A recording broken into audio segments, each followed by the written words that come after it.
అట్లా మరి ఏదేమైనప్పటికీ నిజంగా మామూలు విషయం కాదు. 2 ఏళ్ళ గవర్నమెంట్ వచ్చి రైతు బంధు కేసీఆర్ పాలన పోయింది, రాబంధు కాంగ్రెస్ పాలన వచ్చింది. ఎట్లయిపోయింది రైతుల హాలతు? ఇలా ఆదిలాబాద్ రైతులను చూస్తే అర్థమవుతుంది. పంట కొనటోడు లేడు, కొంటే అందులో కట్టింగ్లు. సోయాకు కష్టమే ఉన్నది, పత్తికి కష్టమే ఉన్నది. పత్తి రైతు అయితే ఇలా చిత్తైపోయింది. ఈ రాష్ట్ర ప్రభుత్వంలో, ఈ రాష్ట్రం వచ్చినాక, ఈ ముఖ్యమంత్రి వచ్చినాక, కాంగ్రెస్ వచ్చినాక పత్తి రైతు చిత్తైపోయింది. సోయా రైతును అడిగేటోడు లేడు, దానికి మళ్ళీ కట్టింగ్లు. గతంలో 13 క్వింటాలు ఉంటాయి, ఇప్పుడు 7 క్వింటాలని కట్టింగ్లు. మొన్న అన్నవాళ్ళు పిలిస్తే, రామన్న గారు అనిల్ అన్న పిలిస్తే మన ఆదిలాబాద్ మార్కెట్కి వచ్చిన నేను, మీరందరూ కూడా చాలామంది వచ్చినారు. వచ్చినప్పుడు మనం చూసినాం రైతుల హాలత్. మనం వస్తున్నామంటే మార్కెట్ బంద్ పెట్టిరు.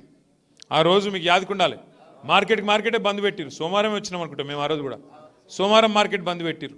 అందుకే అనిల్ అన్న ఏం చేసిండు తెలివిగా, ఆడ మార్కెట్ బంద్ పెడతారా మీరని చెప్పి ఆయనతో నేరేడుగొండలనే తీసుకుపోయాడు.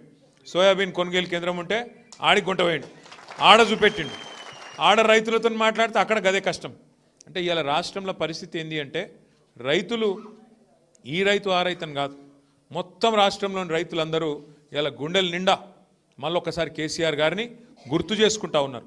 కేసీఆర్ ఉన్నప్పుడు ఎంత బాగుండే రైతు పరిస్థితి, ఇలా ఎంత అధ్వానం అయింది అని యాద్ చేసుకుంటున్నారు. ఇది వాస్తవం. నేను చెప్పేది, మీరు ఊళ్ళల్లో మీరుంటారు, నాకంటే బాగా మీకే ఎరక. ఏమన్నా కోపమో తాపం ఉంటే మన మీద ఉన్నది. ఆడనో ఎన్నో కోపం ఉంటే మనం ఆడ కింది స్థాయిలో ఉండే నాయకుల మీద, నా మీద, మీ మీద ఉండొచ్చు, కానీ కేసీఆర్ మీద మాత్రం రాష్ట్రంలో ఏ రైతు కోపంగా లేడు అనే మాట వాస్తవం. ఎందుకంటే కేసీఆర్ గారు చేసినట్టు రైతులకు ఎవరైనట్టు చేయలే.